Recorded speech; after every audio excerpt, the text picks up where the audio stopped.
അതെന്റെ മോൻ തന്നെ. അപ്പം കണ്ടോ അത് ശരി, ആരാ സ്മാർട്ട്? എന്റെ മോൻ സ്മാർട്ടാ, അതാ കൂടെ വന്നത് ഭാര്യയായിട്ട്.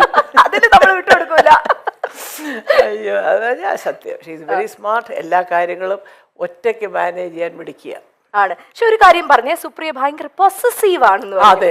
എന്ത് അങ്ങനെ എങ്ങനെയാ തോന്നിയത് മല്ലിക? അങ്ങനെയല്ല, നമുക്കറിയാമല്ലോ. അപ്പോൾ ഞാൻ, എൻ്റെ ഭർത്താവ്, എൻ്റെ കുഞ്ഞ് എന്നൊക്കെ പറയുന്നത് അദ്ദേഹത്തിൻ്റെ ഒരു സാമ്രാജ്യമോ. അവിടെ കടന്നു കയറി ആക്രമിക്കാനൊന്നും ആരെയും സമ്മതിക്കുന്നില്ല. അത് എൻ്റെ സ്വഭാവമാണ്. എന്താ അമ്മയ്ക്ക് ഞങ്ങളുടെ കൂടെ വന്നത്? വേണ്ട, എനിക്കിതാ ഇഷ്ടം. എല്ലാ 2 മക്കളും കൂടെ വിളിക്കും, വാമ്മേ വാമ്മേ വാമ്മേ. ഞാൻ പറയടാ, രാവിലെയൊക്കെ രാത്രിയിലൊക്കെ നിങ്ങൾ ബർഗറും കുന്തവും കുടച്ചക്കറൊക്കെ വാങ്ങിച്ച് തിന്നുമ്പോൾ 2 ദോശ ഇട്ട് തരുമോ? അത് ഞാൻ ചോദിക്കാൻ നിൽക്കണ്ടേ? വേണ്ട, ഞാൻ എൻ്റെ ജോലിക്കാരും ഒക്കെ ആയിട്ട് എല്ലാവരും എനിക്കുണ്ട് അതിൻ്റെ സെറ്റപ്പുകളൊക്കെ. അതാണ് സന്തോഷം. നിങ്ങൾക്ക് എപ്പോൾ അമ്മ ഉണ്ടാക്കുന്ന ആഹാരമാണ്, അപ്പോൾ ഇങ്ങോട്ട് പോരും. ഒരിക്കലും ചെന്ന് നിൽക്കില്ലേ മല്ലികാന്റി അവരുടെ അടുത്ത്? ഇതുവരെ പോയി അങ്ങനെ നിന്നിട്ടില്ല. പക്ഷെ കാലത്തോട്ട് വൈകിട്ട് വരെ ഇരിക്കും, സിനിമയൊക്കെ കാണും. തിരിച്ചു അതിനകത്ത് നേരം വെളുത്ത് എഴുതേക്കുമ്പോൾ നമുക്ക് നമ്മുടെ വീട് തന്നെ സ്വർഗ്ഗം. അടിപൊളി അടിപൊളി. അപ്പൊ നെക്സ്റ്റ് പിക്ചർ നമുക്ക് നോക്കാം. 3 പേരായിട്ടുണ്ട്. പൂർണിമ. അയ്യോ, പൂർണിമ ഈ ക്ഷീണിക്കുന്ന മുഴുവനും ഈ ജോലിയാണ് കേട്ടോ. കുറെ നേരം അറിയാമല്ലോ, ഒരു പൊട്ടിക്കൊണ്ട് അതിന്റെ പുറകെ.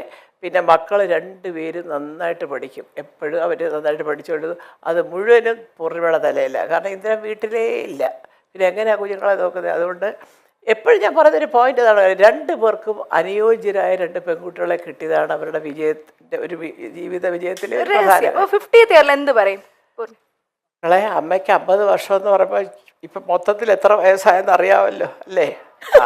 അപ്പം അതുകൊണ്ട് ഇതുപോലൊക്കെ സ്നേഹത്തോടും ഇതെല്ലൊക്കെ ജീവിച്ചു പോവുക. അപ്പോഴേ ജനം പറയുള്ളൂ അമ്മയുടെ സ്വപ്നങ്ങൾ സഫലമായി.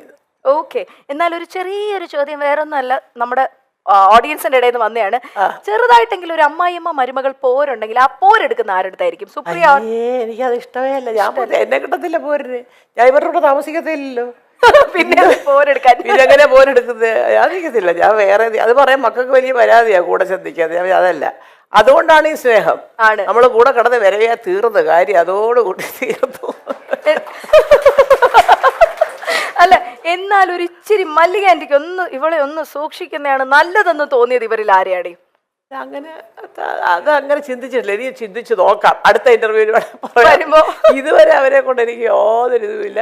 ഞാനിവിടെ വന്നതെന്ന് പറഞ്ഞാൽ ഉടനെ അവരെയൊക്കെ വിളിക്കുകയും ഭക്ഷണം വരെ ഉണ്ടാക്കി കൊടുക്കുക. അമ്മയ്ക്ക് ഇവിടെ കുറച്ച് ചിക്കൻ ഉണ്ടാക്കി അതിപ്പോൾ അങ്ങോട്ട് ഇതൊക്കെ അതറിയാം. ഞാൻ അവിടെ പോയി കഴിക്കുകയില്ല, അത് 2 പേർക്കും അറിയാം.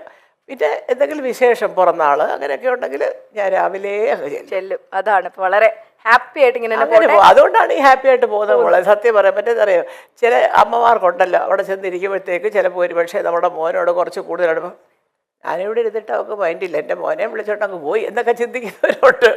അല്ലല്ല, എന്നാൽ ഈ അമ്മമാർക്കൊരു ആൺമക്കളോട് ഒരു പ്രത്യേക ഒരു ഇഷ്ടം അല്ല. അത് പലർക്കും ഉണ്ട്, പൊസസീവ്നെസ് കൂടുതലാ അമ്മമാർക്ക് ആൺപിള്ളേരോട്. പക്ഷെ ഞാൻ പറയുന്നത് നമ്മൾ ചിന്തിക്കേണ്ടതേ, നമ്മളാണ് ആ സ്ഥാനത്തെങ്കിലും നമുക്കൊരു ജീവിതം വേണ്ടേ? ഞാൻ, എൻ്റെ ഭർത്താവ്, എൻ്റെ കുഞ്ഞ്, അതിനകത്ത് ഒരുപാട്. പക്ഷെ തെറ്റ് കണ്ടാൽ പറയണം, അത് കാണിച്ചത് ശരിയായില്ല എൻ്റെ മോനെ എന്ന് പറയാം. അത് ഇഷ്ടപ്പെട്ടാലും ഇഷ്ടപ്പെട്ടില്ലെങ്കിലും പറയാം.